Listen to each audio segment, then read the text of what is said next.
Bismillahirrahmanirrahim. Assalamualaikum warahmatullahi wabarakatuh.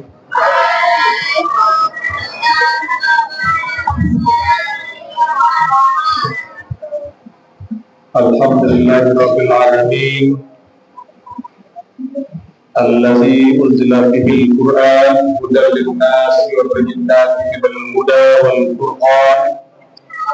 Asyhadu an la ilaha illallah wahdahu la syarika lahu wa asyhadu anna sayyidana Muhammadan abduhu wa rasuluh.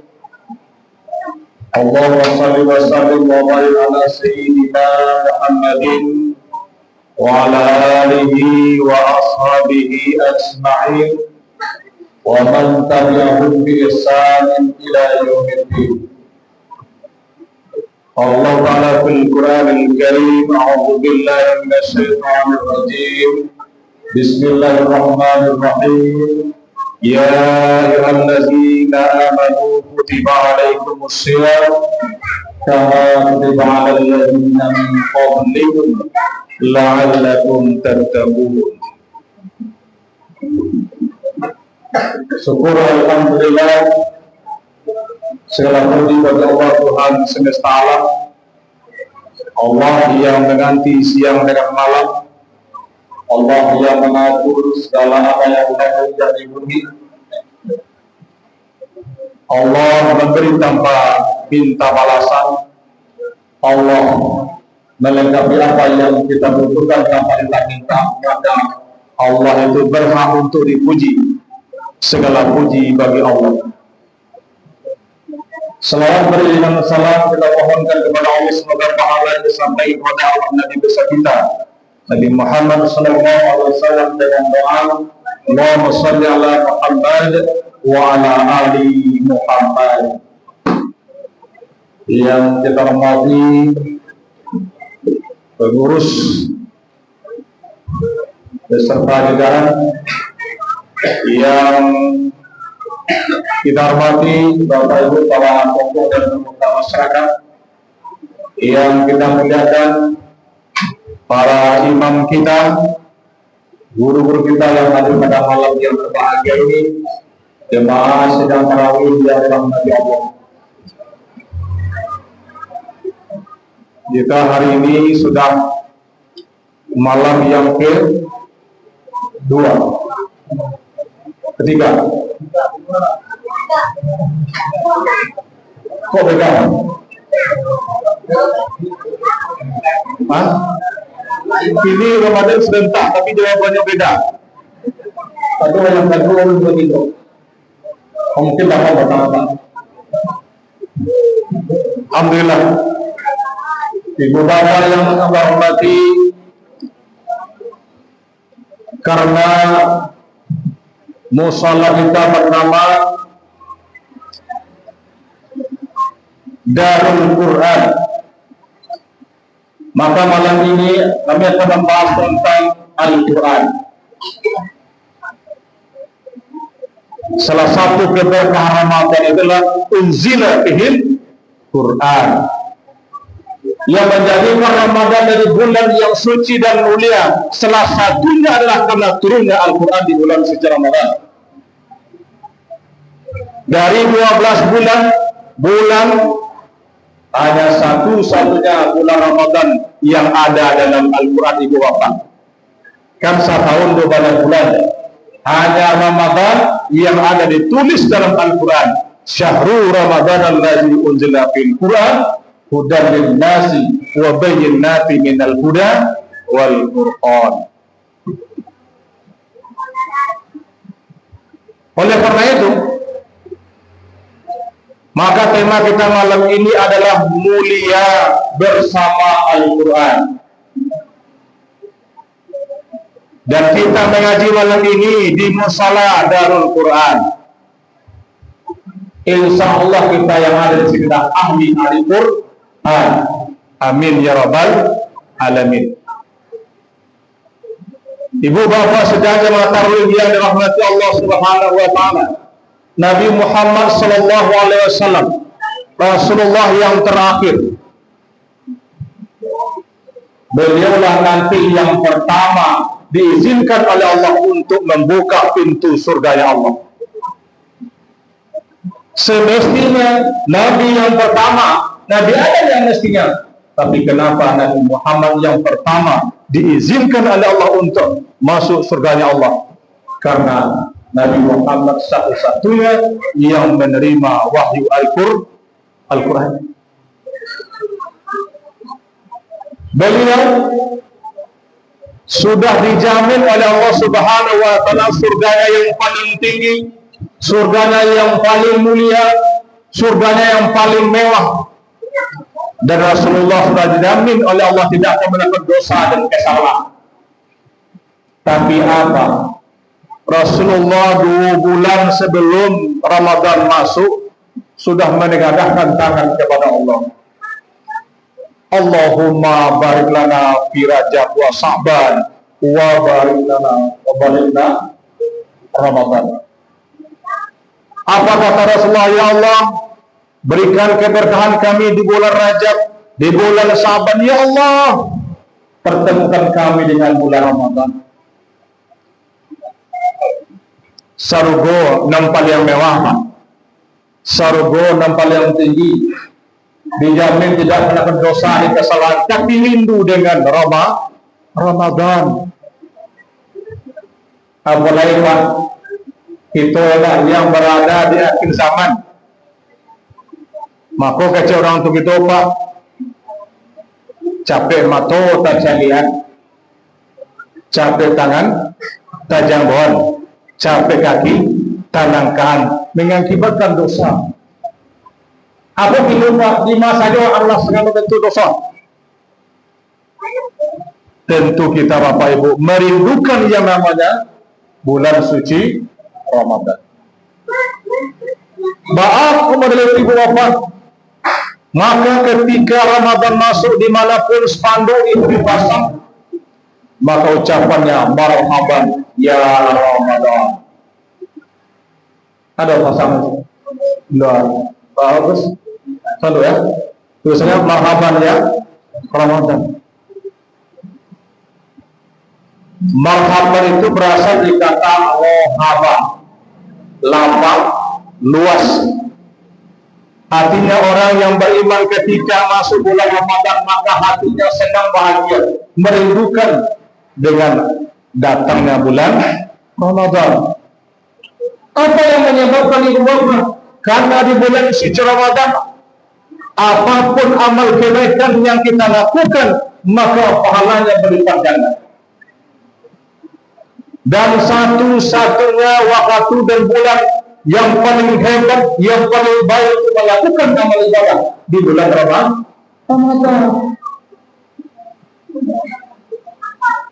Makanya ibu bapak, firman Allah yang memerintahkan tentang puasa itu diawali dengan kalimat ya ayyuhalladzina amanu. Diawali dengan huruf ya, yaitu termasuk adalah bentuk seruan panggilan wahai. Secara undang-undang bahasa Arab, kaidah bahasa Arab ibu bapak, ketika Allah memanggil dengan kalimat huruf ya, maka itu adalah memanggil seluruh golongan. Ya ayyuhalladzina amanu, hai orang-orang yang beriman, laki-laki, perempuan, tua, muda, kaya, miskin, berdosa atau indah, jauh dari Allah atau dekat dengan Allah. Selagi ada rasa iman, kata Allah, Allah tidak pernah membedakan. Allah beri peluang sama di bulan Ramadan. Apa peluangnya? Diperjelas oleh Rasulullah SAW dalam hadis beliau, man shoma Ramadana imanan wa ihtisaban ghufira lahu ma taqaddama min zambi. Siapapun kata Allah, yang penting ada rasa iman kepada Allah, baik imannya begitu kuat dengan Allah, salatnya berjamaah 5 waktu, Atau salatnya hanya hari Jumat saja? Atau mungkin salatnya 2 kali setahun saja? Kata Allah, sama kesempatan di bulan Ramadan. Ketika dia berpuasa di bulan Ramadan sebulan penuh, maka Allah ampuni dosa yang telah berlalu. Pak, lah Pak umur yang umur 80 tahun sekolah Pak. Halo lah Pak.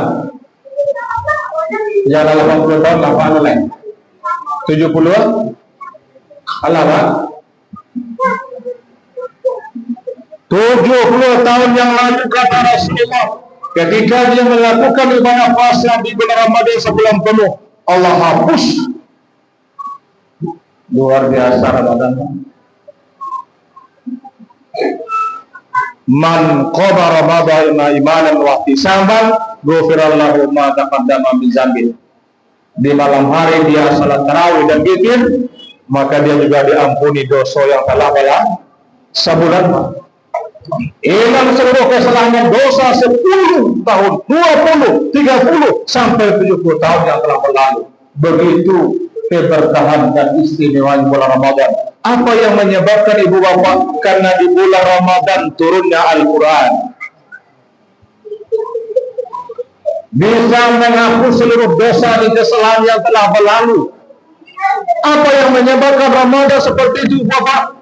Karena di bulan Ramadan lah turunnya Al-Quran.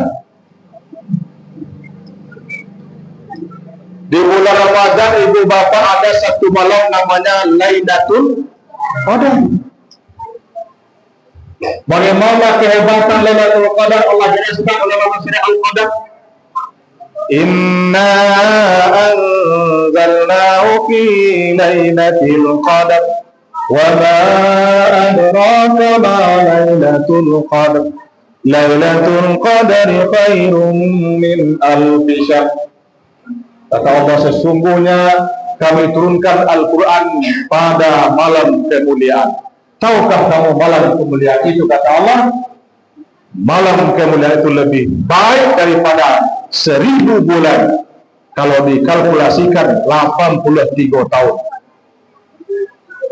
Beramal satu malam ketika terjadinya Lailatul Qadar di bulan Ramadan, maka sama kita melakukan amal ibadah yang tanpa henti lebih baik selama 83 tahun.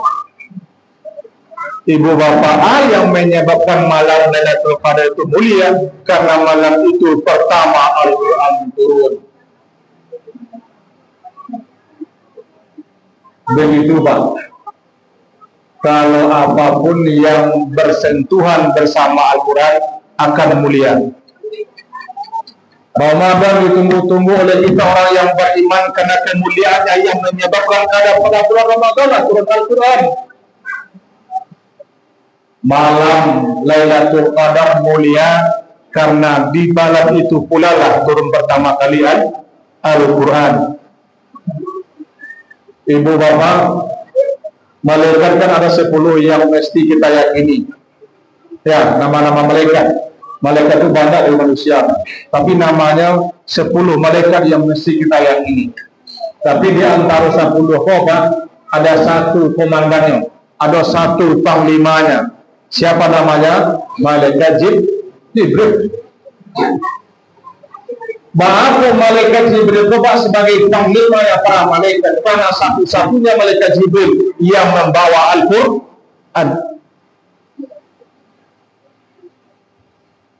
Ibu bapak, Nabi kan 25 yang jadi Rasul.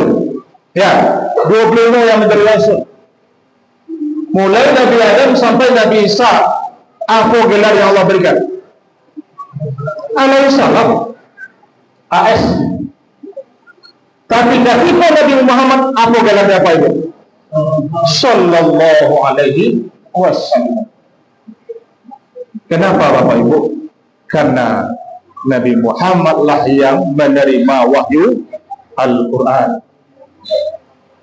Begitu Pak, ketika malam bersentuhan dengan Al-Quran menjadi malam yang mulia. Bulan ketika itu bulan itu turunnya Al-Quran menjadi bulan yang mulia. Ketika seorang rasul manusia laki-laki pilihan menerima Al-Quran menjadi laki-laki rasul yang paling mulia. Malaikat Pak, karena membawa Al-Quran menjadi malaikat yang mulia. Ibu bapak, di siko bercalian banyak yang haji Pak.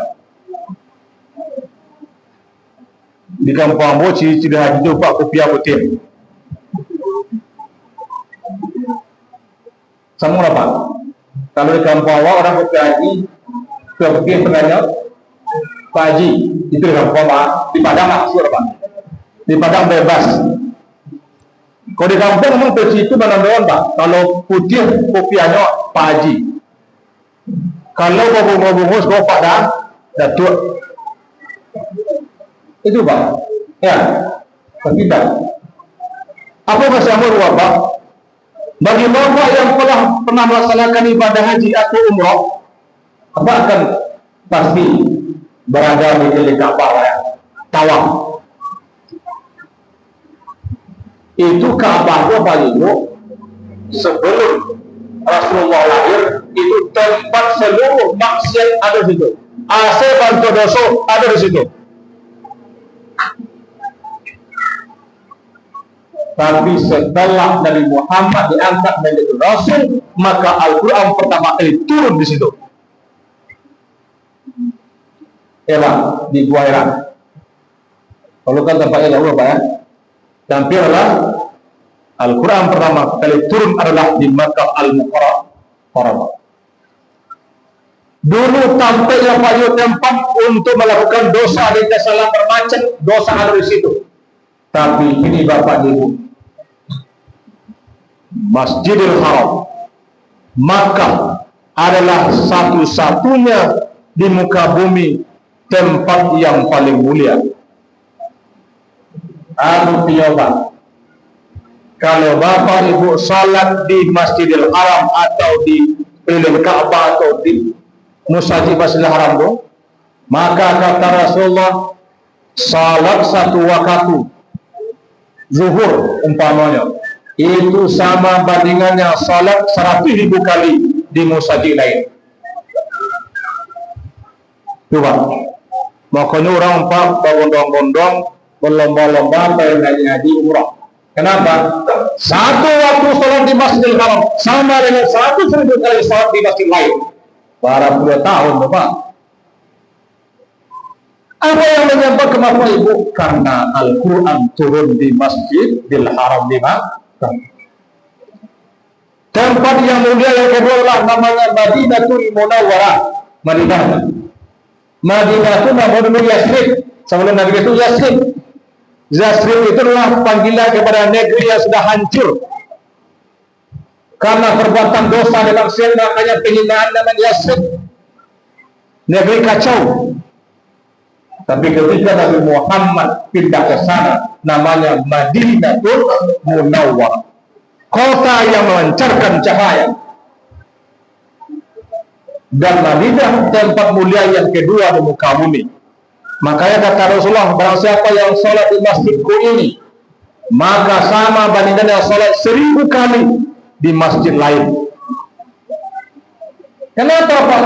Menyebabkanlah Al-Quran turun pada buat tempat ini. Luar biasa. Apapun yang bersentuhan, yang bersama dengan Al-Quran, Allah akan muliakan.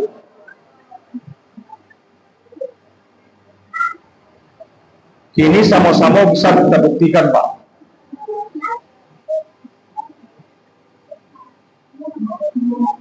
Tiga tahun yang lalu, dari mulai 5 tahun sampai tahun 4, itu penerimaan anak-anak SMP, SMA melalui namanya zonasi. Besok nama saya itu kaya Pak, nama sama yang domisili sama saja. Tapi Pak, zonasi tidak laku kalau anak apa ibu hafal Al-Quran 7 juz, pilih SMP mana antara 7 juz. Kalau hafal 10 juz, pilih SMA yang terbaik kota Padang bebas. membuktikan apa itu Al-Quran memuliakan orang yang bersama Al-Quran. Apa ibu kalau ada anak ini SD ingin menjadi dokter, ingin kuliah di kedokteran, mulai kini Pak sudah hafal Quran, hafal 30 juz, tembus kedokteran. Bukti Al-Quran memuliakan.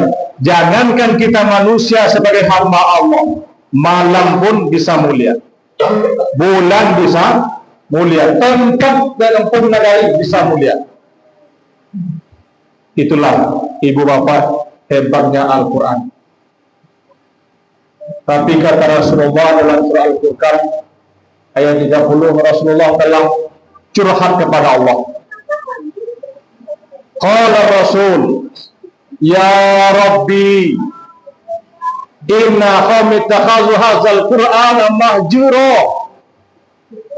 Kata Rasulullah, ya Allah, ya Tuhanku, sesungguhnya banyak umatku yang telah menjadikan Al-Quran sebagai barang yang tidak berharga,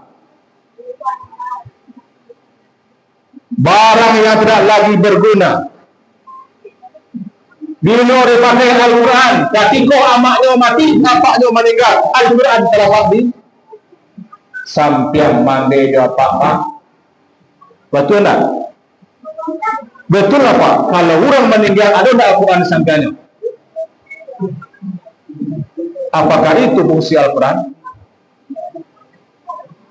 Banyak lagi orang Islam hari ini tidak bisa baca Al-Quran, Pak Ibu. Ini yang dikhawatirkan oleh Rasulullah, kata para ulama. Mana yang dimaksud dengan mahjura? Orang yang telah melalaikan Al-Quran, menyampingkan Al-Quran, pada Al-Quran bisa memuliakan siapapun yang bersama Al-Quran. Salah satunya ibu bapak, orang Islam banyak yang tidak bisa baca Al-Quran. Pasti apa ibu berang kamu Ustaz ko kalonsong sama itu abu tiyoba sudah rayu nanti kan halal bihalal, ada halal bihalal keluarga, ada sekampung. Coba Pak buat susunan acara. Satu, protokol. Yang kedua, baca kalam ilahi. Yang ketiga, kata sambutan. Yang ketiga, sepatah kata. Yang keempat, 5 patah kata. Di antara itu Pak mana paling payah mencari Pak? Protokol bisa tak? Pandai. Mana paling payah mencari Pak Ibu? Pasti yang payah mencari dan membaca Al-Quran. Uni ucapan ni. Dia ambo saja kaya patang batu sehat-sehat. Kalau batu 3 hari. Batu saja. 3 batu lagi. Ada sekolah. Dah one laila. Leone kerana mu kacamata mana ada tidak. Tidak itu Pak. Banyak orang Islam yang hari ini tidak bisa baca Al-Quran dengan baik dan benar. Kalau anda pandangkan ke pandangan jauh, anda pikirkan pandangan akibat, itu mau cari apa-apa. Aku dulu kau beraja di kampung sore itu namanya sore Amma.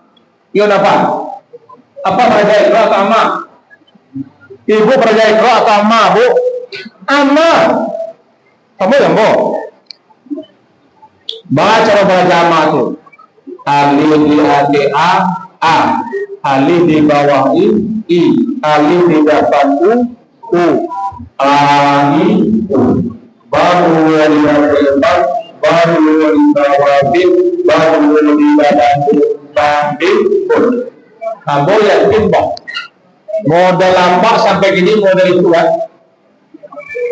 Kalau nak ditambah Pak Ibu, mereka bisa baca Al-Quran dengan baik dan benar dengan tajwid. Tuh Pak. Bada Ustaz tahu Ustaz. Ambo dah Ustaz sana Bu. Ambo saja 95 kursi Kota Padang Pak Lamajan Haji.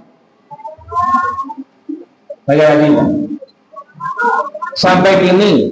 Ya Pak, ya Ustaz, kalau di BKS Tuhan kami selalu sebut Pak, Pak guru ngaji. Banyak ini Pak, anak kita mengaji dalam baik bacaan berapa? Nolak kelaksanaan Pak.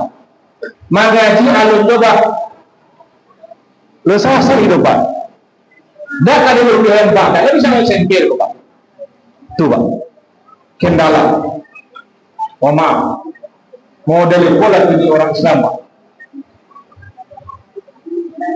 Padahal kata Rasulullah, siapapun yang berhubungan bersama dengan Al-Quran Allah muliakan. Tapi kondisi mau diubah, apa yang dikatakan oleh Rasulullah? Bahwa orang Islam banyak yang tidak bisa baca Al-Quran yang baik dan benar. Kata Rasulullah, itu paling kita ingat-ingat Pak. Khairukum man ta'allama Al-Quran, kata Rasulullah. Kamu umatku yang terbaik adalah ketika kamu mempelajari Al-Quran. Tidak ada batas umur apa untuk berhenti belajar Al-Quran. Malah bulan Ramadan kau apa ibu momennya untuk belajar Al-Quran.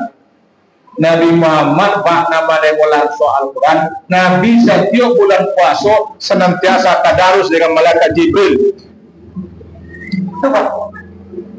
Makanya bulan Ramadan menon untuk Allah selalu meluangkan waktu untuk bersama Al-Quran.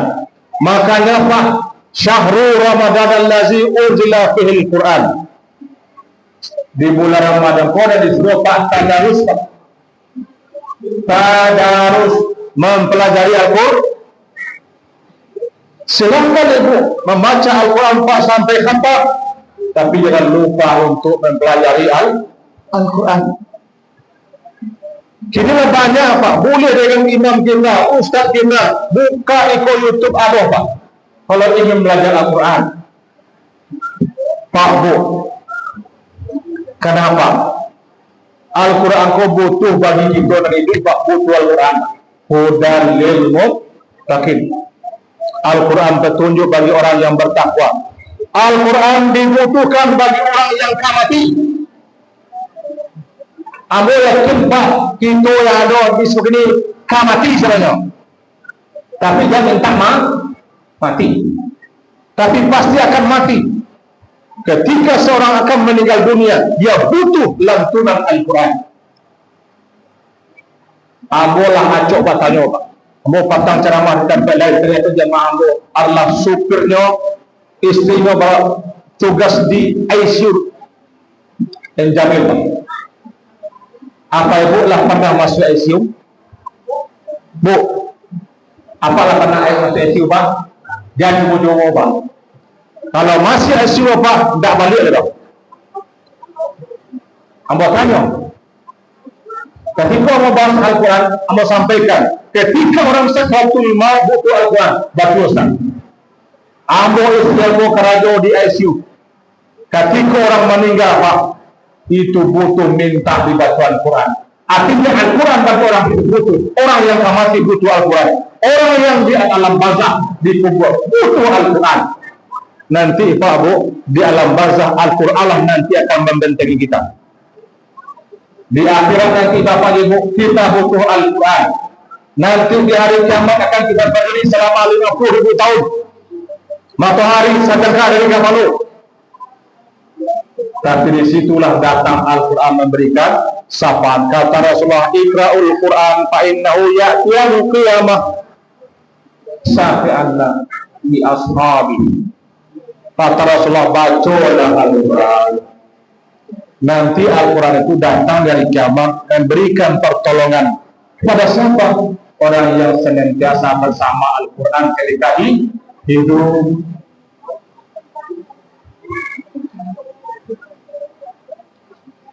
Sebagai pemungkas tausiah kita Ibu Bapak, minimal paling tidak perbaikilah bacaan sholat. Kalau mungkin bacaan-bacaan yang tidak ada kesempatan, minimal Pak, perbaiki bacaan sholat, karena sholat itu ada bacaan Al-Fatihah. Kalau Al-Fatihah itu rukun, salah bacaan, maka batal sholat. Contoh Pak, apabila Al-Fatihah tidak dipelajari, maka akan kita khawatirkan Al-Fatihahnya itu mungkin tidak sesuai dengan apa yang di dalam Al-Quran. Contoh Pak, ayat yang kedua, Alhamdulillahi Rabbil Alamin. Bacaan yang kedua hampir sama, Alhamdulillahi Rabbil Alamin.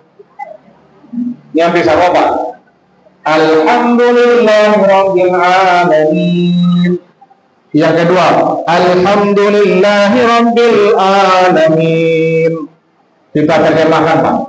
Yang pertama pakai ain, segala puji bagi Allah Tuhan semesta alam. Tapi pakai alif, alamin, segala puji bagi Allah Tuhan yang sakit.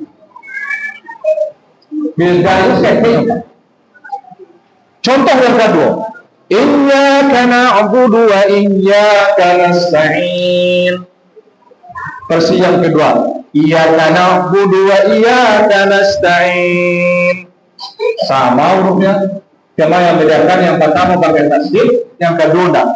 Kalau pakai tasdid, Iyyaka na'budu wa iyyaka nasta'in. Hanya kepada Engkau ya Allah kami menyembah, hanya kepada Engkau ya Allah kami minta tolong.